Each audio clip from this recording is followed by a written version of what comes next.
दक्षिण ओडिशा सोंढी समाज वार्षिक सम्मिलन आयोजक गंजाम जिला ब्रह्मपुर तरफ अनुष्ठित होता। ଏହି ଅବସରରେ ଲୋଚାପଡ଼ା ରୋଡ୍ ସ୍ଥିତ ନୂତନରେ ହୋଇଥିବା ଶୁଣ୍ଡି ଭବନ ଉନ୍ମୋଚନ ହୋଇଥିଲା। ଆମ୍ବପୁଆ ନିକଟ S3 ଲେନ୍ରେ ବାର୍ଷିକ ଉତ୍ସବ ସମାରୋହ ଉତ୍ସାହ ସହ ଅନୁଷ୍ଠିତ ହୋଇଥିଲା। ଓଡ଼ିଶା ବ୍ୟତୀତ ଅନ୍ୟ ରାଜ୍ୟ ତଥା ନେପାଳ ଏବଂ ବିଭିନ୍ନ ରାଜ୍ୟରୁ ଶୁଣ୍ଡି ସମାଜର ମାନ୍ୟଗଣ୍ୟ ବ୍ୟକ୍ତି ଯୋଗ ଦେଇଥିଲେ। उक्त कार्यक्रम में राज्य सभापति विक्रम किशोर साहू, छत्तीसगढ़ सभापति शिव प्रसाद गुप्ता, उपदेष्टा कोदंड चौधरी, गंजाम जिला सभापति निरंजन साहू, महेंद्रनाथ साहू, दक्षिणांचल सभापति निर्मल कुमार साहू तथा शुंढी समाजर गंजाम जिलार ओडिशा विभिन्न राज्यर शुंढी भाई और भौणी माने जोग देथिले।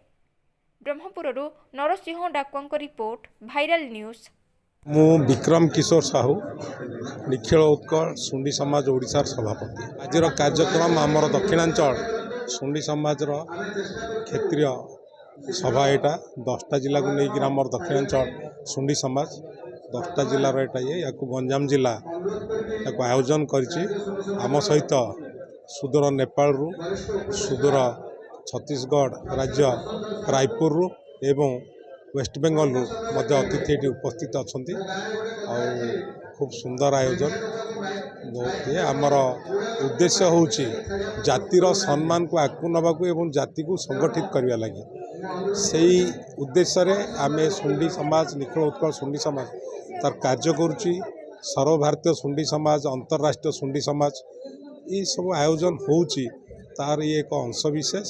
तेणु आमे जातिर सम्मान एवं जाति को संगठित करी समाज रे दृढ़तार सहित जाति को ठिया करिया लगी आमर प्रयास। यही समाजर गंजाम जिले में प्रति वर्ष आज की प्राय 20 वर्ष हम प्रति वर्ष आनुआल फंक्शन होमें आज गत वर्ष ठू आम अभ्यास कर 2024 आल ओडिशा डाकी एथर आम आल तालुका माने साउथ ओडिशा तालुका को डकाई एथर इंटरनेशनल लोक मैंने मेम्बर मैंने प्रेसिडेंट मैंने भी आसती वेस्ट बेंगल आई माने जो काठमांडू भी आसती नेपाल आसती छत्तीसगढ़ आसती झारखंड आसती बिहार आसती आम ओडिशार जी जिला अच्छी सबू जिलार भाई भौणी मैंने भी आसी समाज को समस्ते सहयोग कर गंजाम जिला ओडिशा रे गत वर्ष भी नंबर 1 होता आ से प्रकार कार्य करने जो ए वर्ष भी आम नंबर 1 होइछु।